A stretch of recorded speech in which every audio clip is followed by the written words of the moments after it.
Hi friends, എല്ലാവർക്കും great eagle tech go charting powered by Mallu market profile pre market റിപ്പോർട്ടിലേക്ക് ഏവർക്കും സ്വാഗതം.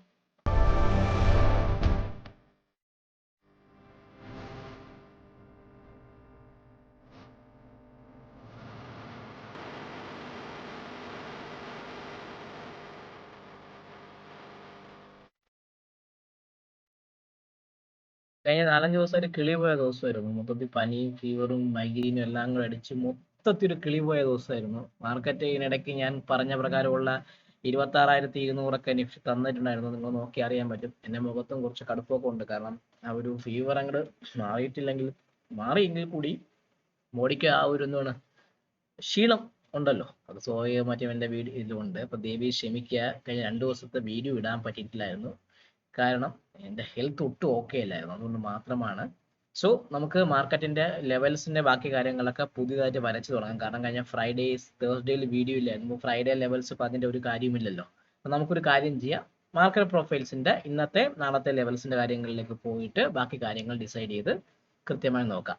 നിങ്ങൾ നോക്കുന്ന സമയത്ത് മിഡ് ക്യാപ്പ് നിഫ്റ്റി ഒരു പ്യുവർലി ഒരു ഓപ്പൺ ഗ്യാപ് ഡൗൺ, അത് ഇന്നലെ ഫ്രൈഡേ വന്ന സ്പൈക്കിന്റെ ലോവർ ലെവലിൽ തന്നെ അത് ഓപ്പൺ ചെയ്ത് താഴേക്ക് ഇറങ്ങി ഒരു ഓപ്പൺ ടെസ്റ്റ് ഡ്രൈവ് ആയിരുന്നു. വീണ്ടും ഒരു സ്പൈക്കിൽ ഡൗൺവേർഡ് തന്നാണ്. മിഡ് ക്യാപ്പിനെ സംബന്ധിച്ച് നോക്കുകയാണെങ്കിൽ മിഡ് ക്യാപ്പ് ഒരു ഓപ്പൺ ടെസ്റ്റ് ഡ്രൈവ് ആണ്. ഓപ്പണിംഗ് ടൈപ്പ് വന്നിരിക്കുന്നത് ഡേ ടൈപ്പ് വന്ന നോർമൽ വേരിയേഷൻ ഡൗൺ ഡേ ആണ്. POC ഫോം ചെയ്തിരിക്കുന്ന 13,894 ഭാഗത്താണ് POC. നമുക്ക് ആദ്യം എന്ത് ചെയ്യാം, മിഡ് ക്യാപ്പിന്റെ ആ POC ഒന്ന് മാർക്ക് ചെയ്ത് വെക്കാം. 13,894 ഭാഗത്തേക്ക് ഞാൻ ആ POC ആദ്യം ഒന്ന് 13,894 ഭാഗത്തേക്ക് ഞാൻ POC ഒന്ന് കൊണ്ടുവന്നിട്ടുണ്ട്. സോ ഇത് നമുക്കൊരു ആദ്യം കൃത്യമായിട്ട് മാർക്ക് ചെയ്ത് വയ്ക്കാം. ഇനി നമുക്ക് സെല്ലിംഗ് എന്ന് പറയാൻ നമ്മളെ മിഡ് ക്യാപ്പിനെ സംബന്ധിച്ച് ഈ ഒരു റേഞ്ച് അവൻ കഴിഞ്ഞ കുറച്ച് ദിവസമായിട്ട് മെയിൻറ്റെയിൻ ചെയ്തിട്ടാണ് അവിടെ നിന്ന് പൊട്ടിയിട്ടാണ് മിഡ് ക്യാപ്പിനെ സംബന്ധിച്ച് അവൻ കയറിപ്പോയത്. സോ എന്നെ സംബന്ധിച്ച് ഞാൻ ഇനി സെല്ല് ചെയ്യുന്നുണ്ടെങ്കിൽ 13,820 താഴെ മാത്രമേ ഞാൻ മിഡ് ക്യാപ്പിൽ ഒരു സെല്ലിങ്ങിനെ കുറിച്ച് ചിന്തിക്കുകയാണ്. 13,820 താഴെ സസ്റ്റെയിൻ ചെയ്യുന്നുണ്ടെങ്കിൽ മിഡ് ക്യാപ്പിൽ ഒരു സെല്ലിങ്ങിനെ കുറിച്ച് നമുക്ക് ചിന്തിക്കാം.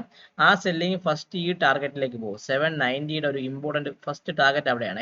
13,790 എന്ന് പറഞ്ഞാൽ ആ ഒരു ഭാഗത്ത് ഒരു സപ്പോർട്ട് എടുക്കാനുള്ള ചാൻസ് കുറച്ച് കൂടുതലാണ്. സോ 13,790 ഭാഗത്തേക്ക് വരാം. ഈ 790 പൊട്ടുകയാണെങ്കിൽ പിന്നെ വരുന്നത് അടുത്തതെന്ന് പറഞ്ഞാൽ കൃത്യം പറഞ്ഞാൽ 750 ഭാഗത്തേക്ക് വരാം. 750 എത്രയാണ്? S2 എന്ന് പറയുമ്പം 13,750 ഭാഗത്തേക്ക് വരും. 13,750 എന്ന് പറഞ്ഞാൽ ആ ഒരു റേഞ്ചിന്റെ ആ ഒരു ലോവർ ലെവലിൽ വന്ന ബൈങ് ഏരിയ ആണ്.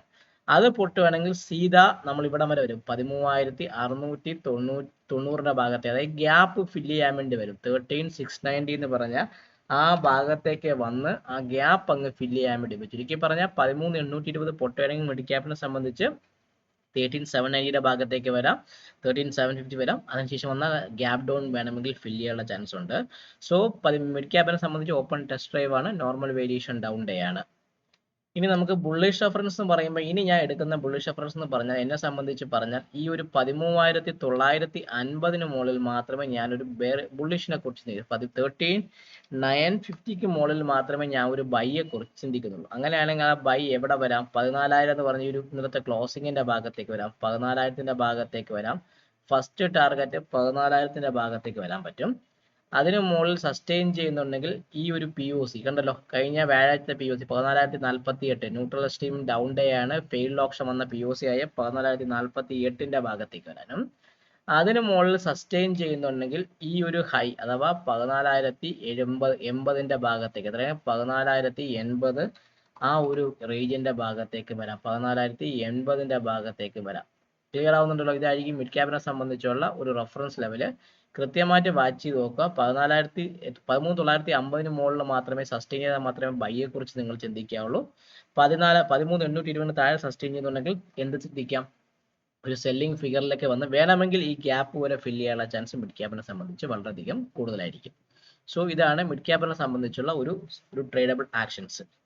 ഇനി നമുക്ക് ബാങ്ക് നിഫ്റ്റി. കഴിഞ്ഞ ബാങ്ക് നിഫ്റ്റി ഒരു open option gap down opening വന്ന് താഴേക്ക് ഇറങ്ങി വന്ന ദിവസമായിരുന്നു ബാങ്ക് നിഫ്റ്റിയെ സംബന്ധിച്ച് പറയുകയാണെങ്കിൽ. ഒരു ഓപ്പൺ ടെസ്റ്റ് ഡ്രൈവിന്റെ പ്രതീതിയൊക്കെ ബാങ്ക് നിഫ്റ്റി തന്നു. പക്ഷേ വോളിയത്തിൻ്റെ ഒരു പാരാമീറ്റർ ബാങ്ക് നിഫ്റ്റിക്ക് ഉള്ളത് കൊണ്ട് ആശാൻ അങ്ങോട്ട് താഴേക്ക് ഇറങ്ങിയതില്ല. ആ ഒരു ഇന്ന് കഴിഞ്ഞ ട്രെൻഡ് വന്ന ഈ ഒരു POC ഓപ്പൺ റിജക്ഷൻ റിവേഴ്സ് വന്ന ബുധനാഴ്ചത്തെ POCയുടെ ഭാഗത്ത് സപ്പോർട്ട് എടുത്ത് അവിടെയാണ് അവൻ കൃത്യമായിട്ട് ക്ലോസ് ചെയ്തിരിക്കുന്നത്. സോ 58,749 പൊട്ടിയാൽ മാത്രമേ ഇനി ഫ്രഷ് ആയിട്ടുള്ള ബാങ്ക് നിഫ്റ്റിക്ക് സെല്ലിങ്ങിനെ കുറിച്ച് ചിന്തിക്കാവുള്ളൂ. അപ്പോൾ നമുക്ക് ആദ്യം എന്ത് ചെയ്യാം, ബാങ്ക് നിഫ്റ്റി നമ്മൾ നോക്കുന്ന സമയത്ത് ബാങ്ക് നിഫ്റ്റിയുടെ POC നമുക്കത് മാറ്റി ആദ്യം ബെയറിഷ് റഫറൻസ് എത്രയാണ് മാറ്റണം, 58,749 ഭാഗത്തേക്ക് മാറ്റാം. 58,749 ഭാഗത്തേക്ക് ഞാൻ ബാങ്ക് നിഫ്റ്റിയുടെ POC അല്ല ബെയറിഷ് റഫറൻസ് മാറ്റി. അത് പൊട്ടിയാൽ സെല്ലിംഗ് വരും. അങ്ങനെയാണെങ്കിൽ അവ എങ്ങോട്ട് വരും, ഫസ്റ്റ് ഈ ഒരു 58,600 ഭാഗത്തേക്ക് വരാം. നമ്മൾ ആ തുടക്കത്തെ ആ ഒരു റാലി സ്റ്റാർട്ട് ചെയ്ത 58,600 ഭാഗത്തേക്ക് വരാം. അവിടെ ഒരു സപ്പോർട്ട് എടുക്കാൻ പറ്റും. അത് പൊട്ടുകയാണെങ്കിൽ അടുത്ത വരുന്ന 58,476 ഭാഗത്തേക്ക് വരാം. 58,476 ഭാഗത്തേക്ക് വരാം. 58,476 ഭാഗത്തേക്കും. അതിന് താഴെ ഈ POC കണ്ടല്ലോ, 58,353 പറഞ്ഞ ഒരു റേഞ്ച് 12 മെയ് തൊട്ടുള്ള ആ ഒരു റേഞ്ച് 3-4 ദിവസം റേഞ്ചിന്റെ POC ആയ 58,353 ഭാഗത്തേക്ക് വരാം. ക്ലിയർ ആണല്ലോ, 58,353 ഭാഗത്തേക്ക് വരാനുള്ള ചാൻസ് വളരെയധികം കൂടുതലാണ്. ചുരുക്കി പറഞ്ഞാൽ ബാങ്ക് നിഫ്റ്റിയെ സംബന്ധിച്ച് 749 പൊട്ടുകയാണെങ്കിൽ ഈ POCയുടെ ഭാഗത്തേക്ക് ഒരു മെയിൻ റിവേഴ്സ് തരാനുള്ള ചാൻസ് ബാങ്ക് നിഫ്റ്റിക്ക് വളരെയധികം കൂടുതലായിരിക്കും. നമ്മൾ POC നിൽക്കുന്നത് ഇന്നലത്തെ POC 59,036 ഭാഗത്താണ് POC നിൽക്കുന്നത്. ഞാൻ ആ POC ഒന്ന് പൊക്കി എടുത്ത് മുകളിലോട്ട് മാറ്റാം. 59,036 ഭാഗത്തേക്ക് ഞാൻ മാറ്റി. ബാങ്ക് നിഫ്റ്റിയിൽ വളരെയധികം ബിഗർ പ്ലെയറിന്റെ ആക്ടിവിറ്റി കൂടുതലാണ്. പ്രത്യേകിച്ച് നിങ്ങൾ നോക്കി അറിയാൻ പറ്റും, കഴിഞ്ഞ 2-3 മാസമായിട്ട് ബാങ്ക് നിഫ്റ്റി റേഞ്ചിനെ മെയിൻറ്റെയിൻ ചെയ്ത് പൊക്കോണ്ടിരിക്കുകയാണ്. അതിനർത്ഥം എന്ന് പറഞ്ഞാൽ ബിഗർ പ്ലെയേഴ്സ് ഹെവി ആയിട്ടുള്ള OTFs ഒക്കെ റേഞ്ചിൽ സെല്ലിങ് റൈറ്റേഴ്സ് ഓപ്ഷൻ റൈറ്റിങ്ങിന്റെ ഹെവി ഫണ്ട്സ് ഒക്കെ ഹെഡ്ജ് ഫണ്ട്സ് ഒക്കെ ഈ ബാങ്ക് നിഫ്റ്റിയെ കൃത്യമായിട്ട് വെൽ മാനേജ്ഡ് ആയിട്ട് പിടിച്ച് നിൽക്കുന്നുണ്ട്. അപ്പൊ അതുകൊണ്ട് ബാങ്ക് നിഫ്റ്റിയിൽ സ്കാൽപ്പ് ചെയ്യുക, ഇറങ്ങുക, പോവുക, അല്ലാതെ ഓവർനൈറ്റ് പൊസിഷൻ ക്യാരി ചെയ്തതിനെ കുറിച്ച് നിങ്ങൾ ചിന്തിക്കേണ്ട ഒരു ആവശ്യവും ഇല്ല. സോ ഇനി ബാങ്ക് നിഫ്റ്റിക്ക് ബുള്ളിഷ് റഫറൻസ് സെയിം ആണ്. 59,265 മുകളിലാണ് ബൈ, 59,390, 59,505, 59,670 ഈ ഒരു റഫറൻസിന് ഇപ്പോഴും ബാങ്ക് നിഫ്റ്റിക്ക് അപ്പർ സൈഡിലേക്ക് ഉള്ളത്. ലോവർ സൈഡിൽ മാത്രമേ ഉള്ളൂ കുറച്ച് ചേഞ്ചസ് ഞാൻ വരുത്തിയിട്ടുള്ളൂ. ബാക്കി എല്ലാം സെയിം ഓപ്പോസൈഡ് ലെവൽസ് ആണ്. 59,265 മുകളിൽ മാത്രമേ ബാങ്ക് നിഫ്റ്റിക്ക് ഒരു ബൈയെ കുറിച്ച് നിങ്ങൾ ചിന്തിച്ചാൽ മതി. ഇനി നമ്മുടെ നിഫ്റ്റി പറഞ്ഞ പോലെ 26,200 വന്നു. ആ ദിവസത്തെ വീഡിയോ നിങ്ങളെല്ലാം ചോദിച്ചു വന്നോ ഒക്കെ പറഞ്ഞ പോലെ നിഫ്റ്റി കൃത്യമായിട്ട് വന്നു. നിഫ്റ്റിയെ സംബന്ധിച്ച് ഒരു ന്യൂട്രൽ എക്സ്ട്രീം ഡൗൺ ആണ്. ഫെയിൽഡ് ഓപ്ഷൻ മുകളിൽ വന്നിട്ടുണ്ട്. അത് പ്രകാരം ഒരു ടാർഗറ്റ് ഒക്കെ തരണം. പക്ഷെ നാളെ ഇപ്പോഴത്തെ നിഫ്റ്റിയുടെ ഒരു റിപ്പോർട്ട് വെച്ച് നോക്കുകയാണെങ്കിൽ നിഫ്റ്റി 26,180 ഭാഗത്താണ് മാർക്കറ്റ് ക്ലോസ് ചെയ്തിരിക്കുന്നത്. അപ്പോൾ ചുരുക്കി പറഞ്ഞാൽ വേറെ നെഗറ്റീവ്സും നാളെ മാർക്കറ്റിൽ സംഭവിച്ചിട്ടില്ല എങ്കിൽ നാളെ നമ്മൾ ഗ്യാപ്പ് അപ്പ് ഓപ്പൺ ചെയ്ത് ഈ POCയുടെ മണ്ടയിലൊക്കെ ഓപ്പൺ ചെയ്യാനുള്ള ചാൻസ് വളരെയധികം കൂടുതലായിരിക്കും. സോ നമുക്ക് നോക്കേണ്ടത് ഇന്നലത്തെ ഹൈ ബ്രേക്ക് ചെയ്യുമോ, മാർക്കറ്റ് റിവേഴ്സ് ചെയ്ത് നോക്കണം. ഇന്നലത്തെ ഹൈ ഒരു ബെഞ്ച് മാർക്കായിട്ട് നിങ്ങൾ വച്ചേക്കണം. ആ ഹൈക്ക് മുകളിൽ മാർക്കറ്റ് വീണ്ടും കയറാനുള്ള ചാൻസ് വളരെയധികം കൂടുതലാണ്. ഇല്ല ആ ഹൈയുടെ ഭാഗത്ത് റെസിസ്റ്റൻസ് മാർക്കറ്റ് ഫീൽ ചെയ്യുന്നുണ്ടെങ്കിൽ താഴേക്ക് ഇറങ്ങി വരാനുള്ള ചാൻസ് വളരെയധികം കൂടുതലും ആയിരിക്കും. സോ എന്നെ സംബന്ധിച്ച് 26,130 POC. ഞാൻ അന്ന് ആദ്യം POC ആദ്യം ഈ പൊക്കി ഇതെല്ലാം മാറ്റി മുകളിലോട്ട് വച്ചിട്ട് നമുക്ക് അന്ന് POC ഒന്ന് മാറ്റിക്കുക. 26,130 ഭാഗത്തേക്ക് POC ഞാൻ കൊണ്ടുവച്ചു. ഇനി എന്നെ സംബന്ധിച്ച് ബുള്ളിഷ് റഫറൻസ് എന്ന് പറഞ്ഞാൽ ഈ ഹൈ, അതായത് 26,197 ആ ഒരു പഴയ ഒരു വാല്യൂ ഏരിയയ്ക്ക് മുകളിൽ മാത്രമേ ഞാനൊരു ബൈയെ കുറിച്ച് ചിന്തിക്കുന്നത്. അതായത് 26,197 മുകളിൽ മാത്രമേ ഞാൻ ഒരു ബൈയെ കുറിച്ച് ചിന്തിക്കുന്നുള്ളൂ. ക്ലിയർ ആവുന്നുണ്ടല്ലോ? ഇതാണ് എന്നെ സംബന്ധിച്ചുള്ള ബുള്ളിഷ് റഫറൻസ്. അങ്ങനെയാണെങ്കിൽ മാർക്കറ്റ് എങ്ങോട്ട് പോകും? ഫസ്റ്റ് ടാർഗറ്റ് എന്ന് പറയുമ്പോൾ ഈ ഒരു ഹൈ, അതായത് കഴിഞ്ഞ വേഗത്തെ ഹൈ ആയ 26,248 ഭാഗത്തേക്ക് പോകും. ഫസ്റ്റ് ടാർഗറ്റ് നമ്മൾ 26,248 ഭാഗത്തേക്ക് പോവാൻ ഫസ്റ്റ് അവിടെ ആയിരിക്കും ടാർഗറ്റ് വരുന്നത്. അതിന് മുകളിൽ നിൽക്കുകയാണെങ്കിൽ അടുത്ത ടാർഗറ്റ് എന്ന് പറയുമ്പം 26,240 മുകളിൽ നിൽക്കുകയാണെങ്കിൽ നമ്മൾ ഇനി പടുത്ത് പോകുന്ന എങ്ങോട്ട് നിങ്ങൾക്ക് അറിയായിരിക്കുമല്ലോ. ഗോ ടു കഴിഞ്ഞ വർഷത്തെ ലെവൽ എവിടെയാണ്? കഴിഞ്ഞ വർഷം സെപ്റ്റംബർ മാസം 19, 15 ആ റേഞ്ചിന്റെ ഭാഗത്തേക്ക് പോകും. അപ്പം ഞാൻ കഴിഞ്ഞ വർഷം ഇങ്ങനെ കൊടുക്കുമ്പോൾ ബാക്കിലോട്ട് പോകുന്നുണ്ടാ ഈ ഭാഗത്തേക്ക് എത്തുന്നു. അപ്പം അതിന് മുകളിൽ സസ്റ്റെയിൻ ചെയ്യുന്നുണ്ടെങ്കിൽ അടുത്ത വരാൻ പോകുന്ന ഹൈ എന്ന് പറഞ്ഞാൽ 26,280 ഭാഗത്തേക്ക്. എത്രയാണ്? 26,280 ഭാഗത്തേക്ക് പോകും. കൃത്യമായി പറയാം 26,280 ഭാഗത്തേക്ക് പോവാം. 26,280 അടുത്തത് ടാർഗറ്റ്. 26,280 ഭാഗത്തേക്ക് പോകാനും അതിന് മുകളിൽ സ്റ്റാൻഡേർഡ് ഡീവിയേഷൻ വെച്ചുള്ള നമ്മളെ ടാർഗറ്റ് ആയ 26,332 ഭാഗത്തേക്ക് 26,332 ഭാഗത്തേക്ക് പോകും. ചുരുക്കി പറഞ്ഞാൽ 26,000 248 മുകളിൽ പുതിയ ഹൈയുടെ ഭാഗത്തേക്ക് ടച്ച് ചെയ്യാനുള്ള ചാൻസ് വളരെയധികം ബാങ്ക് നിഫ്റ്റിയെ സംബന്ധിച്ച് വളരെയധികം കൂടുതലാണ്. ഇനി ബെയറിഷ് റെഫറൻസ് എന്ന് പറയുമ്പോൾ ഞാൻ ഇനി 26,036 ഈ ഒരു കഴിഞ്ഞ വ്യാഴാഴ്ച വന്നത്തെ ആ ഒരു ബിഗസ്റ്റ് വന്നൊരു റേഞ്ച് ബ്രേക്ക് ഔട്ട് വന്നത് ആ സമയത്താണ്. അപ്പോൾ ആ ദിവസത്തെ POC ആയ 26,036 എന്നെ സംബന്ധിച്ചുള്ള ബെയറിഷ് റെഫറൻസ് 26,336. അതിന് താഴെ നിൽക്കുകയാണെങ്കിൽ ബിഗ് റൗണ്ട് നമ്പർ 26,000 പുട്ടിൽ ഹെവി റൈറ്റിംഗ് കാണുന്നുണ്ട്. സോ 26,000 എന്ന് പറഞ്ഞാൽ സ്പോട്ട് സ്ട്രോങ് സപ്പോർട്ടായിട്ട് ലക്ഷ്മണ രേഖയായിട്ട് സപ്പോർട്ട് ചെയ്യാൻ പറ്റും.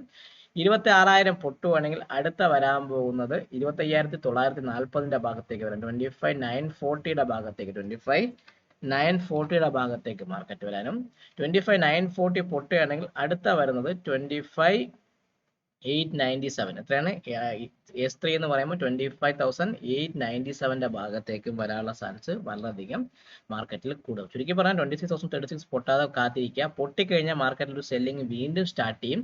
ഇന്നലത്തെ ഹൈ പൊട്ടുകയാണെങ്കിൽ മാർക്കറ്റ് വീണ്ടും റിവേഴ്സ് ചെയ്യാനുള്ള ചാൻസും വളരെയധികം കൂടുതലാണ്. ചുരുക്കി പറഞ്ഞാൽ ഇന്നലത്തെ ലോയും ഇന്നലത്തെ ഹൈയും അത് നമ്മൾ കുറച്ച് മാറ്റി വയ്ക്കുക. 26,197 26,036 ആണ് നമ്മുടെ ബെയറിഷ് ആൻഡ് ബുള്ളിഷ് റെഫറൻസ്. ഇത് കൃത്യമായി നിങ്ങൾ വാച്ച് ചെയ്ത് വെച്ചാൽ ഇതിനനുസരിച്ചുള്ള ട്രേഡ് നിങ്ങൾ കൃത്യമായിട്ട് പ്ലാൻ ചെയ്ത് ചെയ്യാൻ വേണ്ടി സാധിക്കും. സോ ഇപ്പം ഞാൻ മാർക്കറ്റ് പ്രൊഫൈലിനെ കുറിച്ചുള്ള പുതിയൊരു വീഡിയോ സീരീസ്, ചെറിയൊരു ഷോർട്ട് വീഡിയോ സീരീസ് ഇപ്പോൾ സ്റ്റാർട്ട് ചെയ്തിട്ടുണ്ട്. അപ്പോൾ നിങ്ങളതിൽ മാക്സിമം കാണുക, നിങ്ങളെ ലൈക്കും കമൻറ്റ് ഒക്കെ കൊടുക്കുക.